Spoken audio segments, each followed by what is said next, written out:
Hi, Bill Kristol here, editor-at-large for The Bulwark. Very pleased to be joined again by Ryan Goodman, professor of law at NYU, co-editor of the indispensable Just Security website, expert on worked at DoD, as a counsel at DoD for a year, and expert on matters of the laws of war and peace, and more broadly, just the war and peace, I would say, Congress, the executive branch and stuff. So, Ryan, thanks for joining me again. Thanks. Looking forward to the conversation. And I guess we spoke just a month ago, right, to try to, and I think people found it very helpful. Somebody told me that explaining the situation with what was happening with the fishing boats or the drug boats in the Caribbean, and we've progressed quite a bit, though, just in that month, right? And the War Powers Act, the 60-day window expires tomorrow. But you explain the situation, and where do we stand on that? Sure. So we are about to cross the 60-day mark of the War Powers Resolution on Monday. And that means at that point, according to the statute, the president must terminate military operations because he has failed to obtain an affirmative authorization from Congress. That's one way of thinking of it. And another way of saying that same thing, but differently, is as of Monday, the military operations against the drug cartels will be congressionally prohibited because the War Crimes Act prohibits War Powers Act. Sorry, sorry. War crimes. No, but it's not, war crimes is on our mind too. right. That too. We shouldn't be laughing, I suppose. 50-day clock. That was day one. So yeah, the War Powers Resolution, War Powers Act, prohibits it, and we now are learning, what might be the Trump administration's best legal arguments against that, because I think there basically are none, as reflected by bipartisan consensus and majorities in the past. So that's where we're at. So it's going to enter a new frontier with respect to illegal presidential actions and major separation of powers concerns. And I think for many people on the Hill as well, deep concerns about the precedent it also sets for other potential uses of military force by presidents in the future. Now, it's striking that the president did obey the dictates of the War Powers Act after the first strike against one of the boats, right? And he sent the letter you're supposed to send to Congress within 48 hours. People didn't like the letter for various reasons. It didn't have a lot of detail and specifics, but it was in accord. I mean, it said, didn't it, on its face, that it was in accord with what the War Powers Resolution requires. So he has sort of said, you might say, that this resolution is applicable. So what is he now going to say? Yeah, so the first strike was on September 2nd. The obligation is for the president to report within 48 hours, and he did. And he submitted a War Powers report. Now, I think what they would say on that is, look, what he did is what other presidents in the past have done, which is he submitted the report consistent with the War Powers Resolution, not because he said that was acknowledging that the War Powers Resolution was necessarily constitutional or attached. Now, that's playing a bit of a legal game with it, but now we hear, or from the Washington Post, or know from the Washington Post, that their president is not claiming that the War Powers Resolution is unconstitutional.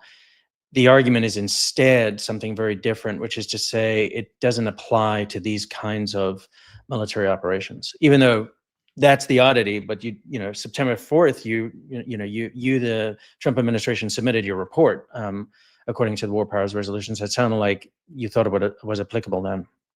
And why doesn't it apply to these military actions?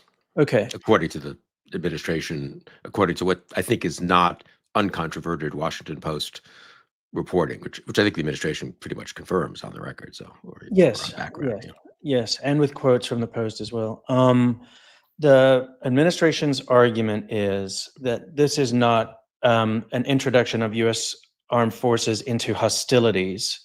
That's the key word, hostilities, in the War Powers Resolution, because U.S. military armed forces are not at risk of being shot or killed or anything like it, because they're relying primarily on drones, and there's no real risk that the drug cartels are going to fire back at them. And I suppose they also have to assume that the Maduro regime doesn't do anything either.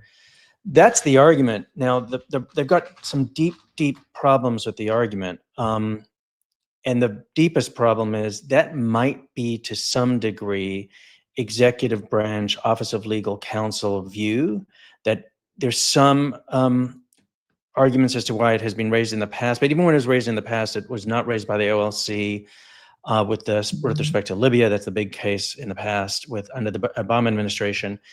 That is not the view of Congress. That's not the view of the legislative history. That's not the view of Congress in 2019 under the Trump administration 1.0, when they passed a legislation in both the Senate and the House on U.S. support for the Saudi-led coalition in Yemen.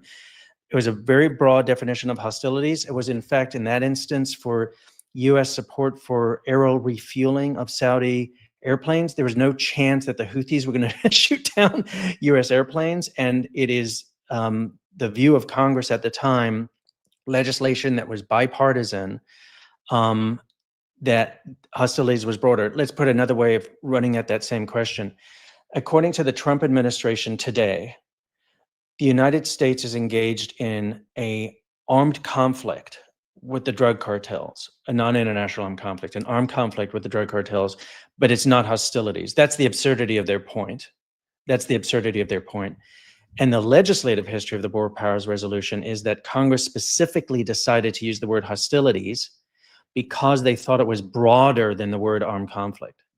So that's where we're at. So that's why the administration really doesn't have a legal footing to stand on, because of the way in which the resolution has been understood, especially by Congress, regardless of what executive branch lawyers might want to say it means.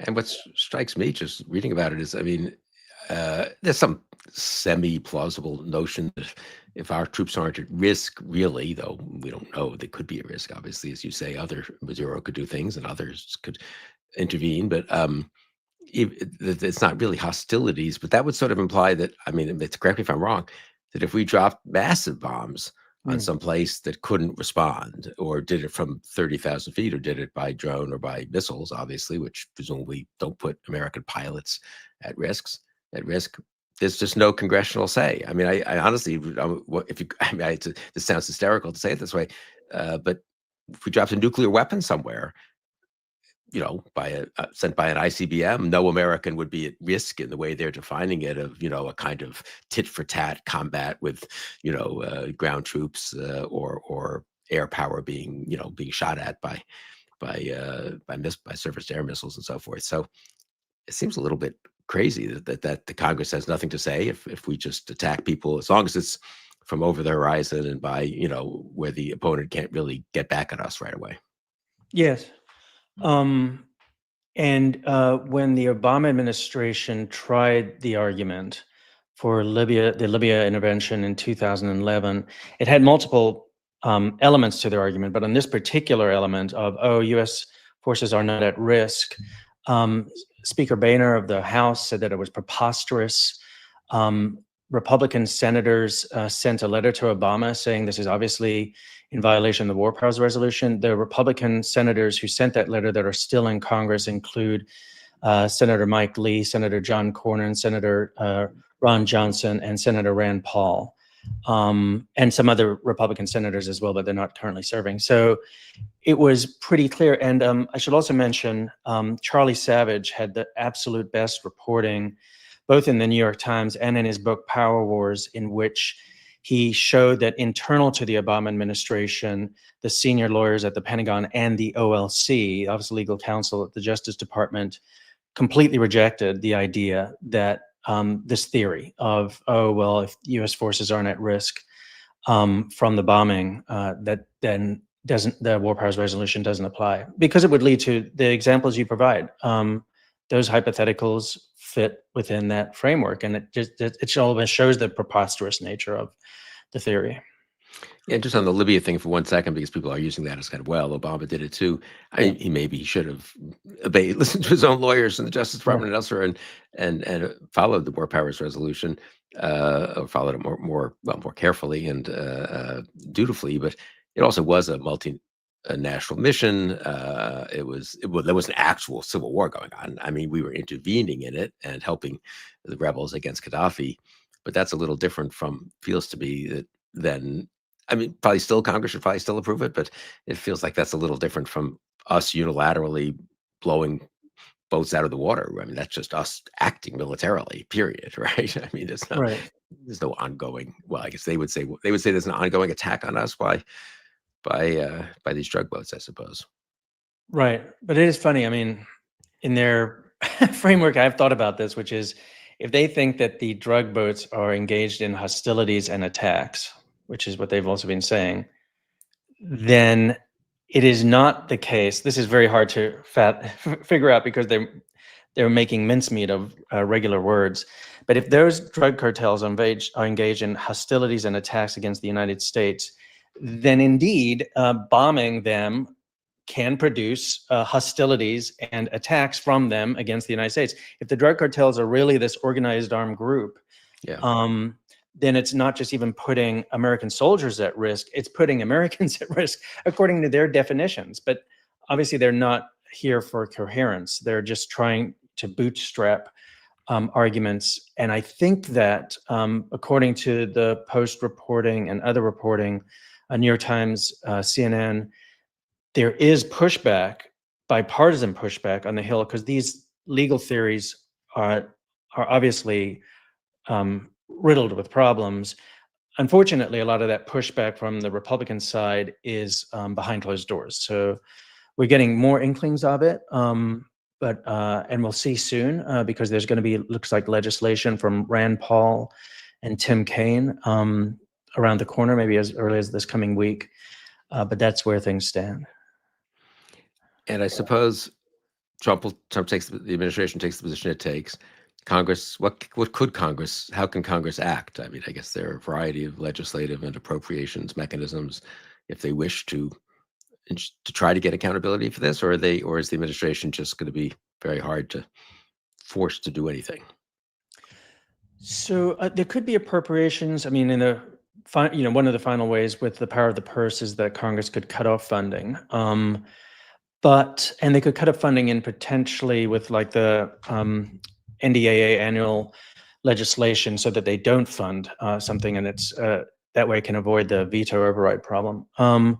But they rely on Congress and the committees in multiple ways. And that's something I experienced when I worked at the Defense Department, such that DoD needs to be in some ways in the good graces of the Armed Services Committee if they want things, and if they want to like reshuffle around funding and things like that. And it is notable that Senator Wicker, the chair of the Senate Armed Services Committee, does seem to some degree animated on this issue, so that it was recently revealed by him and Senator Reid, the ranking member, that they had sent letters to the DoD demanding the legal justifications, including this secret Office of Legal Counsel. I shouldn't even put quotation marks around it. Secret. Secret. They won't release it to the public.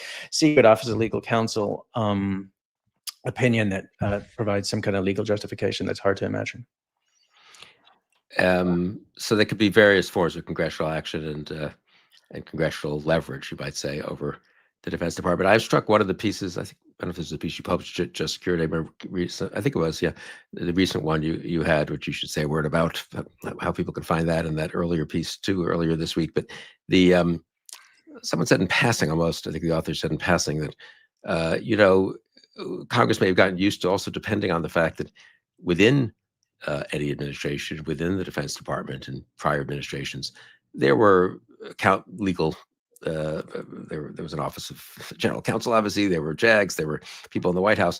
There were sort of internal mechanisms that didn't perfectly keep things in line. Obviously, we saw in 2011, Obama chose one set of advisors over another, but they gave some reassurance, I think, to the committees that we weren't just dealing with people just deciding they wanted to blow up a lot of people and thought they could do it with zero congressional oversight, zero congressional accountability, no direct appropriations for this. Again, it's not the Iraq War, which was authorized, obviously, by Congress, which and then the Democrats turned against it, obviously, in 05, 06, and sought pretty consistently then to cut off appropriations for it, which was totally legitimate. I mean, that's what people tried to do in Vietnam too, and Bush opposed that, and they managed to beat it back in 2007, 2008. But I mean, that is the Bush administration never said the Democratic Congress can't do this, or they can't do it because they want to authorize this war. If the war's going badly and it's now a mistake, they don't want American soldiers to be fighting there. So the degree to which Congress is being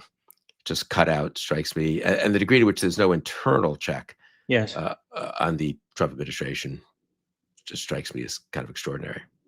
Yes. So, yeah, I agree. So there are two pieces that are very recent and very recent in just security that I would highlight. I think you're touching on. So the one that's fairly recent was by Sarah Harrison and Mark Nevitt. Sarah was a lawyer in the Department of Defense, and Mark was a Navy JAG. So their piece is titled "The Caribbean Strikes and the Collapse of Legal Oversight in U.S. Military Operations." They detail what the normal process is for internal to the executive branch lawyering, approving military operations like this, and why there's lots of evidence that that's not what's going on.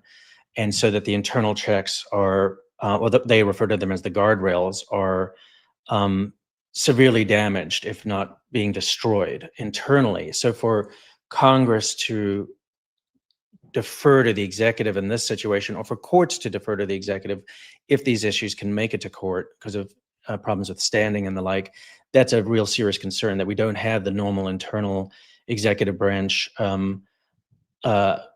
checks that would work with part of the checks and balances across the separation of powers to the other branches, but internal. And then the second piece, just on that, if I can, Mark, if I'm not mistaken, says he was in the first Trump. I mean, he was a Navy JAG. I think maybe the top Navy JAG, is that right? In the first Trump term, and he talks about writing a war powers notification to Congress. I can't remember, but I mean, it's not as if Trump didn't comply with it. Even Trump, under pressure presumably from lawyers within the administration and maybe Secretary Mattis or Secretary Esper and others, sort of complied with this, not in every respect in the first term, but at least in a couple of important ways, right? Yeah, so that's also Brian Finucane, who was in the Trump administration 1.0 all the way through it. Yeah, and and he was in charge of the war powers. Okay, so it's him. I'm sorry. Yeah. No, they're all great. And exactly. And my understanding is also that the Obama era 2011 legal justification is almost treated as a negative precedent. Was so repudiated, both internal to the Obama administration and by Congress in very strong bipartisan ways, that the idea that Trump 2.0 would rely on that is quite something. And then another piece that we published most recently is by Beck Engber and Jessica Thibodeau, which they both served as lawyers inside the State Department, and Jess in particular handled war powers resolution reporting.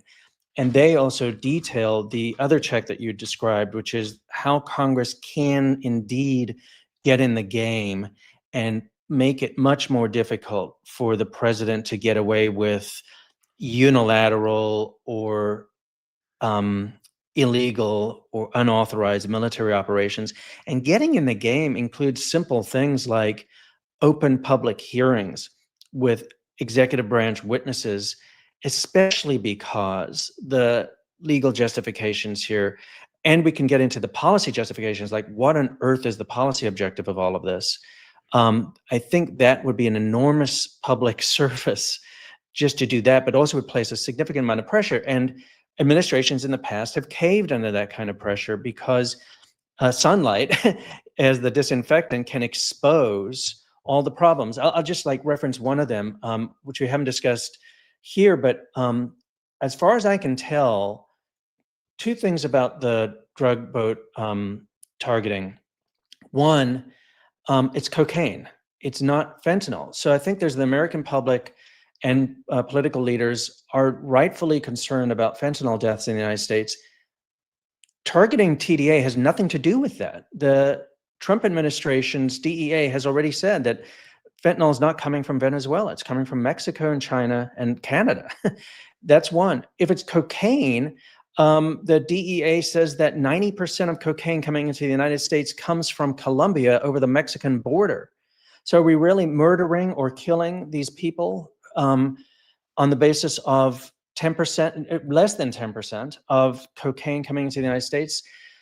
That's one piece. I'd love to see that in a congressional hearing discussed with an executive branch witness under that kind of scrutiny.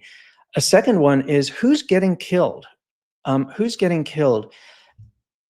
I've now started to look at all of the instances in which Secretary Hegseth and the administration have made official statements about the strikes. Time and again, they do not say that the people killed are members of the drug cartels. They do not say that. They say they're affiliated with, or the boats are affiliated with. And there's reason to believe that the people on board those boats are not even drug cartel members. They might be the equivalent of, I've thought about putting it this way, Uber drivers. So just individuals who are grunts that are paid money to take the boat from one place to another. And remember the first boat that was struck that had 11 people on board, that a lot of people and experts said that's way too many to suggest that it's drug smugglers. They may have actually killed people who are being smuggled. So it was human smuggling and human trafficking. That, you would think there'd be a significant bipartisan concern over that. And I would imagine that the president and the White House would not look forward to those kinds of hearings, which is a good thing for the country. It is striking. Just as you talk about the hearings, I was thinking back to the Iraq War, actually, and I was, somewhat close to the people, sort of close in a complicated way to some of the people in the Bush administration who were engaged in that. And I remember Dave Petraeus and Chet Crocker, who was Dave Petraeus being in 2007 was in charge of the multinational force in Iraq, and Crocker was our ambassador to Baghdad. And they came back for those very high-profile hearings in September, as I recall, in 2007, and the Democrats insisted on. And no one, I think the Bush people weren't happy about that this was happening, but they didn't question Congress's right to do it. And Petraeus and Crocker testified at great length, as I recall, considerable length. And, candidly, I think they wanted to defend the surge, and people on the Hills, the Democrats, some of them were skeptical, and others, Republicans mostly defended it. But yeah, the degree of it's been 2 months now. Leave aside almost the details of the War Powers Act for a second. Isn't it kind of astounding that we've just had nothing, have we, before Congress? I don't think we've had either the Secretary of Defense or serious or uniformed officials. Petraeus was the combatant commander. We've had the combatant commander, the equivalent of Petraeus, sort of the equivalent of Petraeus. I don't remember if he was then in charge of CENTCOM or just of maybe just the Iraq theater. But anyway, the combatant commander in SOCOM for Latin America, basically, Southern Atlantic and South America, has resigned. And isn't that kind of a big deal? Less than 1 year into his tour. Right. And again, we've had no visibility into that. So the degree to which we are operating without congressional oversight is really astonishing.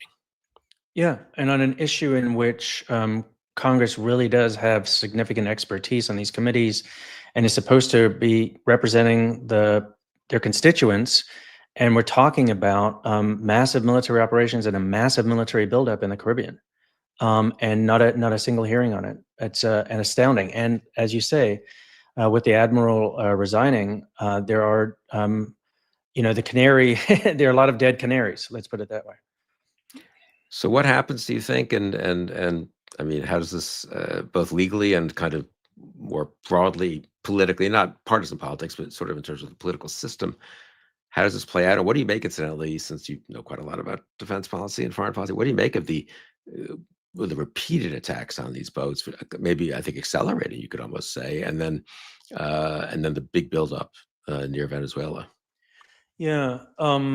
So they accelerate. I do think that they're accelerated. It would be good to maybe do a graph of how they've increased over time. And Hegseth has almost promised that it would be on a daily basis, essentially, but a very constant drumbeat now into the Pacific. So since the last time we spoke, it was just Caribbean strikes. And I do think part of what's happening is they're potentially trying to normalize it. So the more it happens, then it's not as scandalous and spectacular, so that maybe the American public becomes, in some ways, accustomed to it. I think that's one of the effects, if not one of the intents behind it. And then it's very difficult to figure out what's going on with the massive buildup and an enormous aircraft carrier coming into the area, because it looks like they are preparing for bombing operations inside Venezuela, or it certainly has the capacity for that and the overcapacity for it in some ways. But it's difficult to know, because I think one way in which it might all be playing out, and some experts are talking about it in these terms, is that it's actually just trying to scare the bejesus out of Maduro so that he maybe steps down without a gunshot fired. So in other words, he is so fearful that this is what's coming that he decides to try to flee the country. And, based on their legal theory, one cannot exclude the possibility that they would attempt something like an assassination, because they don't think these things are murder. They think that they're killing, or no, they might, or as, let's put it this way, as J.D. Vance put it after the first strikes, he doesn't give a shit whether or not it's lawful. So I think that might be what it's about, because there are some real blowback concerns to the administration if they were to start anything like an open war against Venezuela, including some of the public opinion survey data, which does show unusual support for the boat strikes, I think in part because most Americans don't know what's going on exactly with them and who's actually being killed, and they probably think it's all about fentanyl, which is false. But there is definitely public opinion data that shows that if they were to start striking inside Venezuela, that would turn against the administration. And I should say that independents and Democrats, it's more mixed for them on the boat strikes, but even with Republicans, things start to shift dramatically against the administration were they to do something like that against Venezuela. So I don't know if it's theater on the part of the administration, or if it's something real. But the administration has given no hint. I don't quite know what the legal theory behind this would be, but it would sound plausible, I think, to people that, well, in the high seas, these boats, fentanyl, cocaine, whatever, we're allowed to blow them up. But obviously, if we started actually bombing a country with whom we've had no previous war, it's not like, Clinton with Iraq, where there'd been the 1991 war, there are these things were more complicated in some ways, the Balkans.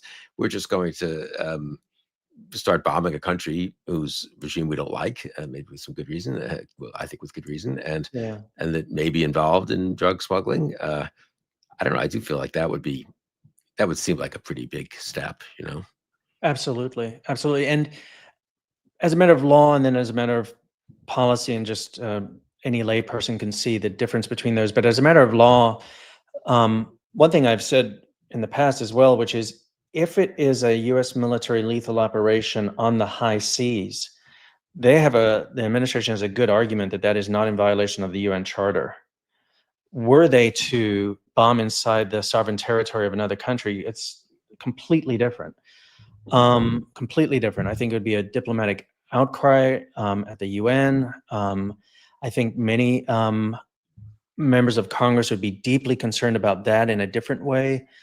And there's already a shift going towards greater and greater, I think, congressional opposition against the boat strikes. So were they to go in that direction of striking inside Venezuela, just in terms of the precedent that even sets for what can be done by any president in the future, is dramatically different. I think we're in a horrific situation right now, especially because the strikes are against civilians, and the United States government is killing civilians. But to take it to that next level would shift things, I think, even more dramatically. And God knows what other countries in Latin America would think. It would bring back very bad memories for them, and worse memories, really, is whatever we did in the past, being behind certain coups and intervening a little bit in the Dominican Republic in '65 and stuff. Bombing, as you said, a sovereign country we've had no declaration of any war or anything like that would be quite. I can't believe they would. We do need the cooperation of some of those countries in all kinds of ways, including in fighting drugs, presumably. But exactly, that's what I was going to say as well. Right, exactly. Yeah. What about, we discussed this, we'll maybe close on this, the last time we discussed the relationship of this foreign policy exertion of executive claim of executive power and what's happening at home with the deployment of the National Guard and just generally the big claims of presidential authority here. I mean, how are these just parallel, sort of, or they come from one understanding of the executive, or are they more linked than that? So I think they're more linked than that. And I think that they're linked both in rhetorical framing. I have to assume that Stephen Miller loves what's going on in the Caribbean and the Pacific because it is part of the anti-immigration, militarization, this is a national security threat, we're under attack kind of framework that justifies the same kind of logic of use of paramilitary units and the US military domestically. So I think that the framing of that, and then I also think that it dovetails with the law as well. I think it's one more, and I think it'd be better if especially members of the Hill understood it as what I believe the truth of the matter is. It's the White House is trying to make it as one war. And and that means that should be even greater concern for what's happening in the Caribbean and the Pacific because it is about the home front as well. And I think that's what President Trump himself said at Quantico to the 800 plus most senior US military. He said, foreign and domestic, and the war is also within, and you all have a role to play within. And the people he was speaking to, they excluded the National Guard from that meeting.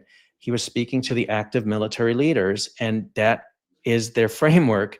And I think that, even to the point that lawyers are wondering, are the boat strikes in some ways trying to help the administration in its litigation on things like the Alien Enemies Act, et cetera, because they are so linked?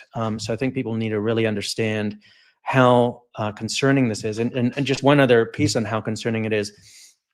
In the executive branch notification to Congress about the boat strikes, the Trump administration's position is that the United States is engaged in an armed conflict with the drug cartels who are unlawful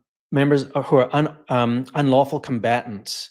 If that's true, then I'm sure Stephen Miller also would say, and that there are unlawful combatants inside the United States who, according to their international legal framework, can be targeted lethally, et cetera. And so these things are so deeply connected. And I bet you, based on what was some of the white papers that were being prepared for the administration before they went in, I bet you that they're also relying on, for example, John Yoo's most outlandish theories about the use of the military domestically when you're dealing with counterterrorism operations.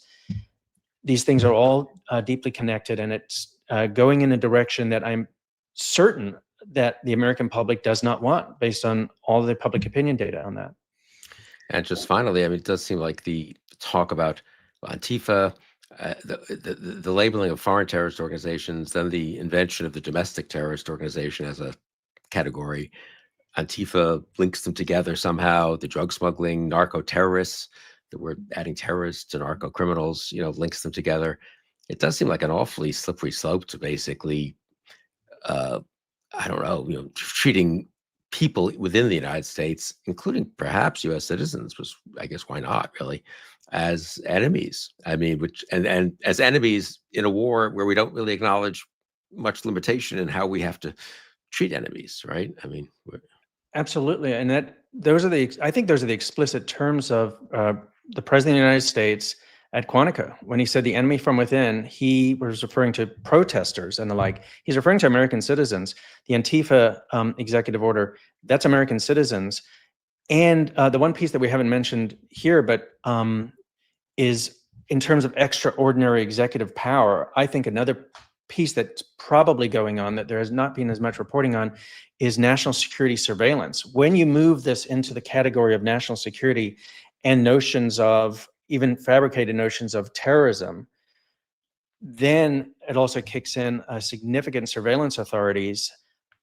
This administration has decimated one of the internal executive branch checks, which was the privacy board, that was an oversight board, a PCLOB, that was supposed to review that kind of surveillance. So I'd worry about that, and I would hope, though I'm not naive, that Senator Mike Lee and others who have been very strong on privacy rights and surveillance and on